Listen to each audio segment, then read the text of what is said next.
এখানে কাঁচকে শুটকি নিলাম, এগুলো দিয়ে এখানে কাঁচা টমেটো নিলাম, আলু নিলাম, সাথে সিম নিলাম। এগুলো দিয়ে চচ্চড়ি করব, সাথে বেগুন ভাজি করব। বেগুন কেটে নিলাম।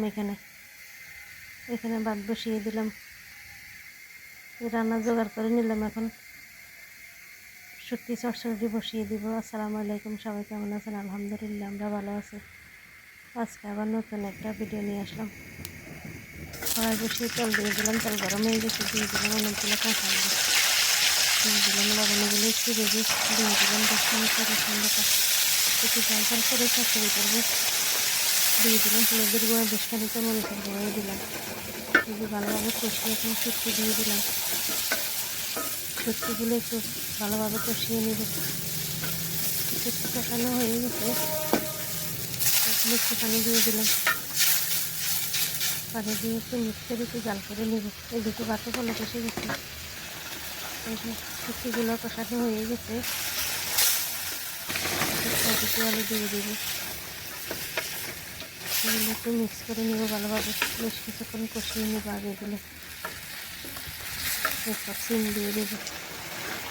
কষানো হয়ে গেছে, এখন সিমগুলো দিয়ে দিব। সিমগুলো দিয়ে দিলাম। যেহেতু একটু নরম তরকারি, তাই একটু পরে দিলাম।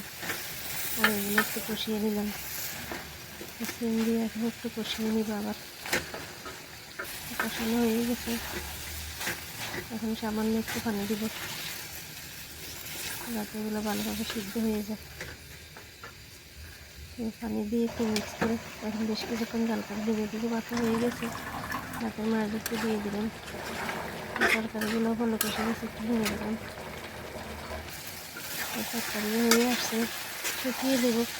মেখে চচ্চড়ি করতেছি। এখন বেগুনগুলো ভেজে নিয়ে বেগুনের মধ্যে মশলা দিয়ে দিলাম সব। এখন বেশি তেল দিয়ে দিলাম, তেলটা গরম হোক। এর সাথে বেগুনগুলো একটু মশলার সাথে মেখে নিই। বেগুন মাখা হয়ে গেছে, এখন বেগুনগুলো দিয়ে দিব। তেল গরম হয়ে গেছে, দিয়ে দিলাম বেগুনগুলো। এদিকে তরকারিটা হয়ে আসছে, অনেক সুন্দর হয়েছে। তরকারি হয়ে গেছে, নামিয়ে নিলাম। এবার বেগুনের একটু ভাজা হয়ে গেছে, একটু তুলে দিলাম। বাটার পাতিলটা একটু টাকা দিয়ে দিলাম। বেগুন ভাজি হয়ে গেছে, এগুলো উঠিয়ে কাঁচা বেগুনগুলো দিয়ে দিব। আর একটু তেল লাগছে, তেল দিয়ে দিলাম। এখন বেগুনগুলো দিয়ে দিলাম, এগুলো বেগুন একটু ভাজা হয়ে গেছে, একটু উঠিয়ে দিলাম। এই বেগুনগুলো ভাজা হয়ে গেছে, ভাজির বেগুনগুলো এখন দিয়ে দেবো। দিয়ে এগুলোর সাথে ভালোভাবে একটু মিক্স করে নেব। দিয়ে দিলাম ধনিয়া পাতা দিয়ে এখন পাল্টিয়ে নামিয়ে নেব। বেগুন ভাজি হয়ে গেছে, নামিয়ে নিলাম। এভাবে বেগুন ভাজি করলে অনেক মজা লাগে খেতে। এই ছিল আজকের রান্না কমপ্লিট। এখন কাজকর্ম সেরে খাওয়া দাওয়া করব।